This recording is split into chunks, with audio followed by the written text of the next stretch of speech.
Suara Hati Sang Istri Reaction kali ini kita bahas mengenai Roy Suryo. Ya pasti nyambungnya dengan Bapak Joko Widodo. Kenapa dua ini selalu jadi topik yang gak ada habisnya. Apalagi Roy Suryo tuh berani bilang, ya kan, dengan keputusan MK kemarin tanggal 12 Mei 2026 itu bahwa ibu kota masih di Jakarta. Mungkin dari sisi persiapan IKN ini tuh butuh beberapa tahun lagi untuk dijadikan ibu kota Jakarta, ya kan?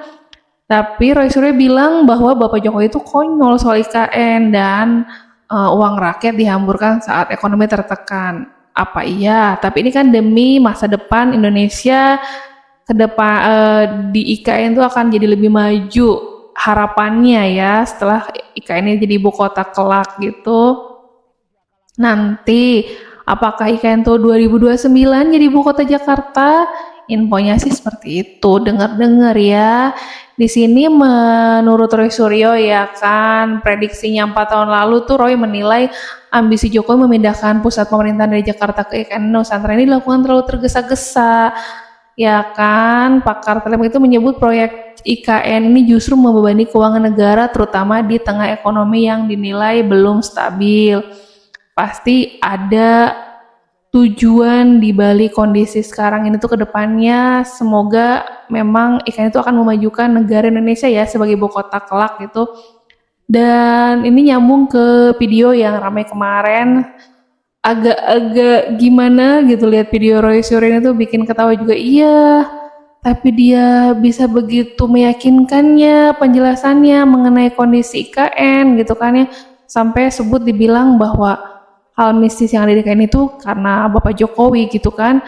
Mistis Jokowi itu di balik IKN tuh kenapa katanya gitu. Ada-ada aja ini mengenai Roy Suryo, kita lihat bareng-bareng videonya.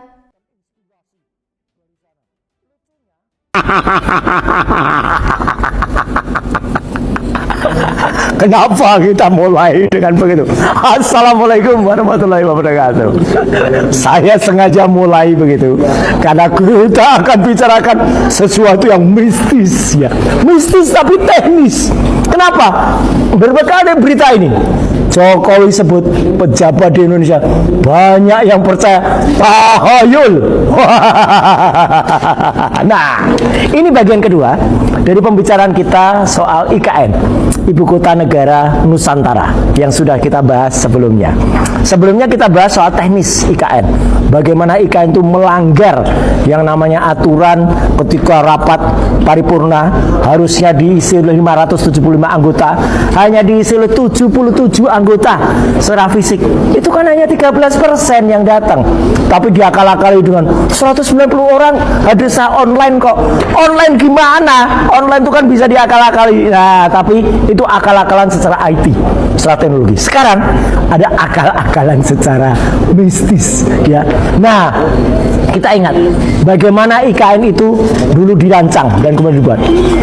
Kita nggak akan pernah lupa bagaimana ada kelakuan ya bekas presiden yang waktu itu, nah kayak gini nih, sok-sokan mau sendirian di IKN, jalan-jalan sendiri di foto. Ini sih kurang lucu, ini lebih lucu. Nah, ngapain juga dia sendirian di tenda kayak ini, ngerepotin aparat saja ya. Memang betul ini tendanya katanya tenda bekas bencana, tapi juga kan bisa digunakan untuk bencana yang lain. Apa IKN itu bencana? Ya kan IKN bukan daerah bencana ya. Ini kan merepotkan semuanya. Dia sok berlagak sendiri, kemudian ketika malam, nah nih ketika malam dia merepotkan. Dia kelihatannya nyaman, iya dianya nyaman, pas pampres dan seluruh orang yang mengikutinya kan nggak nyaman ya. Inilah kelakuan dari bekas presiden waktu itu ya. Kemudian dia seolah-olah ingin mendapatkan inspirasi dari sana. Lucunya waktu itu apa? Sebenarnya kan waktu itu sedang ada protokol COVID. Oh, protokol COVID ya betul dia pakai masker, tapi kan kita lihat sebenarnya banyak orang yang juga nggak pakai masker waktu itu ada. Jadi kan lucu kan, apa yang dia lakukan itu sebenarnya bertolak belakang. Kita bicarakan sekarang apa yang terjadi di IKN. Saya kemarin ketika dalam konten SMK itu banyak yang mengkritik, Mas, nyatanya Jokowi nggak nari-nari loh pada saat peresmian SMK. Oke, sekarang kita lihat ya. Ini kan acara waktu peresmian SMK waktu itu. Nih, ini si Andi Aswan, lagi-lagi Andi Aswan lagi. Dia kan waktu itu bilang, Roy Suryo nggak diundang. Pikir, kalau kita nggak diundang, sebagai orang nggak diundang, masa duduknya di sini? Kalau orang nggak diundang, masa menyerahkan naskah yang kemudian dibaca oleh Jokowi? Kan nggak mungkin. Naskah dia itu saya memang yang buat. Ini adalah isinya tentang sejarah mobil pertama Indonesia.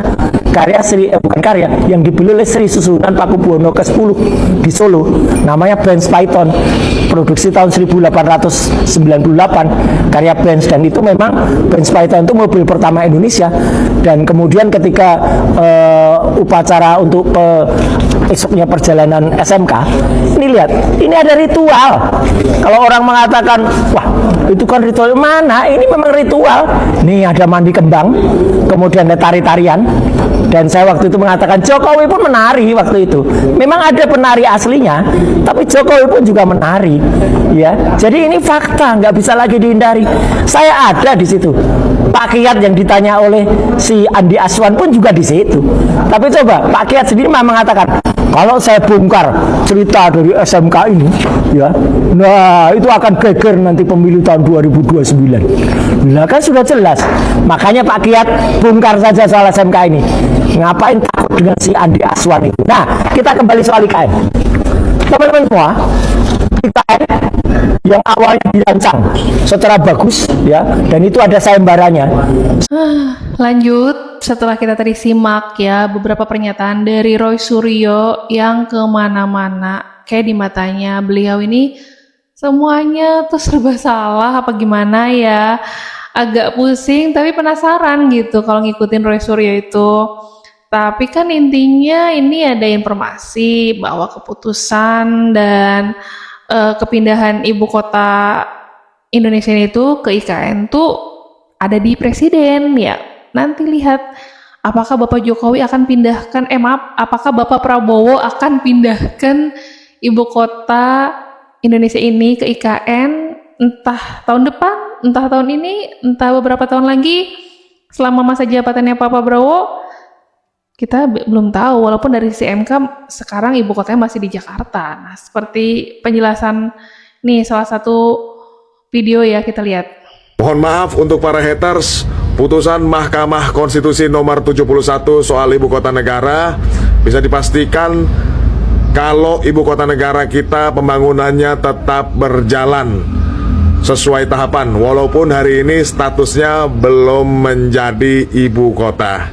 Ya, sesuai dengan Undang-Undang Daerah Khusus Jakarta, maka perpindahan ke ibu kota negara harus menunggu keputusan presiden atau kepres, ya. Jadi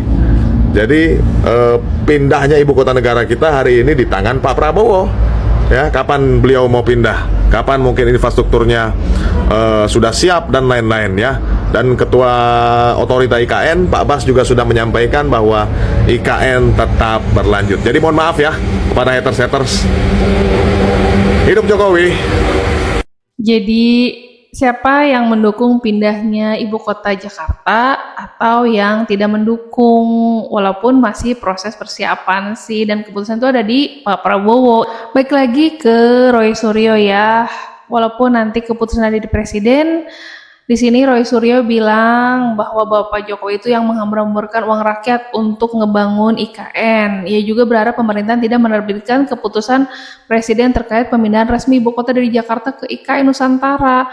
Roy Suryo menilai pemerintah perlu lebih berhati-hati dalam mengambil kebijakan yang membutuhkan anggaran fantastis di sini ya, dan kondisi moneter saat ini sedang menghadapi tekanan hingga penggunaan anggaran negara harus lebih difokuskan pada kebutuhan mendesak masyarakat. Apalagi kan Pak Prabowo punya program yang sangat-sangat besar yaitu MBG. Itu juga mungkin mempengaruhi apakah IKN itu masih belum bisa pindah secepatnya gitu kan. Putusan MK sendiri membuat status Jakarta tetap sah sebagai ibu kota negara sampai ada langkah hukum dan administrasi lanjut dari pemerintahan pusat. Sampai kapan ya kira-kira? Di sini ada pernyataan kalau flashback di sini Wakil Presiden bilang mengungkapkan jadwal pemindahan kantor pemerintahan itu di tahun 2029. Benarkah nanti IKN akan dipindahkan di tahun 2029. Kita lihat videonya. Katanya nanti untuk pusat pemerintahan juga dipindah di IKN. Nah, kira-kira mulai kapan Bapak berkantor di IKN? Dan apabila berkantor di sana, apakah masih tetap efektif dalam mendukung kinerja pemerintahan atau berkantor di IKN hanya sebagai suatu simbolik saja? Mohon izin, terima kasih Pak. Kita udah instruksikan staf Satwapres untuk memulai memindahkan secara bertahap ke IKN, karena ini saya lihat kantornya juga udah mulai jadi. Dan kalau tidak salah di tahun ini tuh ada dari Menpan RB ada 4.000-an ASN yang mulai dipindahkan juga ke sana. Ada 4.000-an ASN. Jadi ini nanti bertahap semua sampai 2028 nanti. Karena yang paling penting ini kan eksekutifnya udah jadi nih.